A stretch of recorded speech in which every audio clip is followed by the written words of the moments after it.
अगले पन्ने पर काल्यवन की सेना का घेरा और श्री कृष्ण का पलायन। कुछ दिन बाद गर्ग मुनि द्वारा बताए गए खग्रास सूर्य ग्रहण की सूचना सभी ओर फैल गई।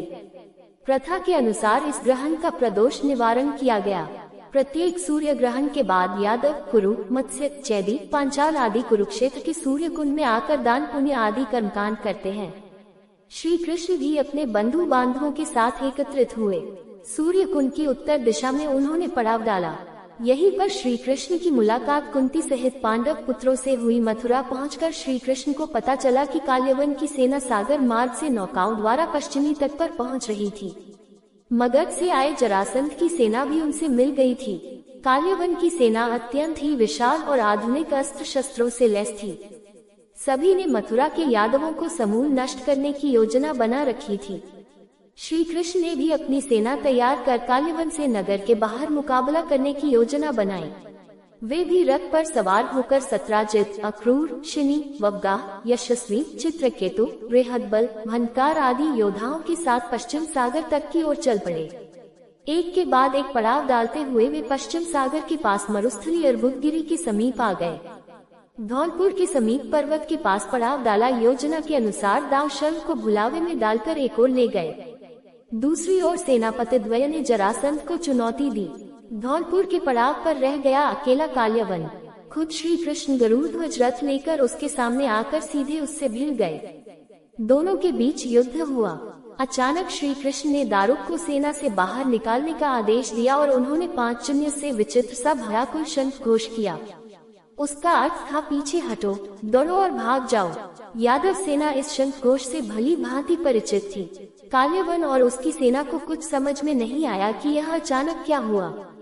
काल्यवन ने अपने सारथी को कृष्ण के रथ का पीछा करने को कहा। काल्यवन को लगा कि श्री कृष्ण रथ छोड़कर भाग रहे हैं। वह और उत्साहित हो गया। गांधार देश की मदिरा में लाल हुई उसकी आंखें स्थिति को अच्छे से समझ नहीं पाईं। वह सारथी को हटाकर खुद ही रथ को दौड़ाने लगा। इस पलायन नाटक का असर यह हुआ कि वह दूर तक उनके पीछे आ गया और सैन्य विहीन हो गया। दारुक ने गरुड़ ध्वज की चाल को धीमा किया। काल्यवन अबूझ यवनी भाषा में चिल्लाते हुए कृष्ण के पास पहुंचने लगा। तभी दारुक ने दाईं और जुते सुग्रीव नामक अश्व की रस्सी खोल दी और श्री कृष्ण उस पर सवार हो गए।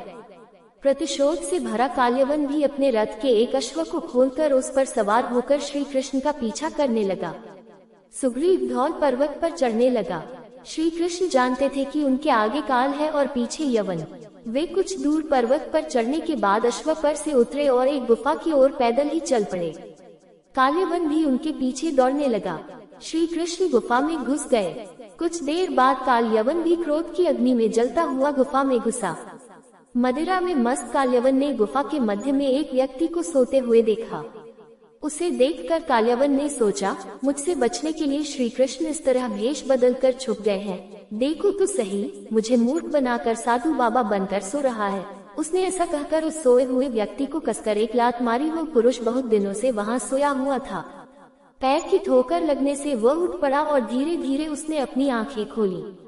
इधर उधर देखने पर पास ही काल्यवन खड़ा हुआ दिखाई दिया। वह पुरुष इस प्रकार ठोकर मारकर जगाए जाने से कुछ रुष्ट हो गया था। उसकी दृष्टि पड़ते ही काल्यवन के शरीर में आग पैदा हो गई और वह क्षण भर में जलकर राख का ढेर हो गया। काल्यवन को जो पुरुष गुफा में सोए मिले वे इक्ष्वाकुवंशी महाराजा मांधाता के पुत्र राजा मुचुकुंद थे। इस तरह काल्यवन का अंत हो गया। मुचुकुंद को वरदान था कि जो भी तुम्हें जगाएगा और तुम उसकी ओर देखोगे तो वह जलकर भस्म हो जाएगा। अंत में श्री कृष्ण सहित सभी यादवों का द्वारिका के लिए प्रस्थान। काल्यवन द्वारा लूटी गई अमृत स्वर्ण संपत्ति को कुशस्थली भेज दिया गया। एक बार फिर मुनि गर्ग ने सांदीपनि के साथ जाकर मंदवासर के शनिवार को रोहिणी नक्षत्र में भूमि पूजन किया। देश के महान स्थापत्य विशारदों को बुलाया गया। उन विशारदों में असुरों के मय नामक स्थापत्य विशारद और कुरुजानगल प्रदेश के विख्यात शिल्पकार विश्वकर्मा को भी बुलाया गया। दोनों ने मिलकर नगर निर्माण, भव्य मंदिर, गौशाला, बाजार, परकोटे और उनके द्वार सहित राजभवन के अन्य भवनों के निर्माण की भव्य योजना तैयार की। इस राजनगरी का प्रचंड कार्य कुछ वर्ष तक चलता रहा।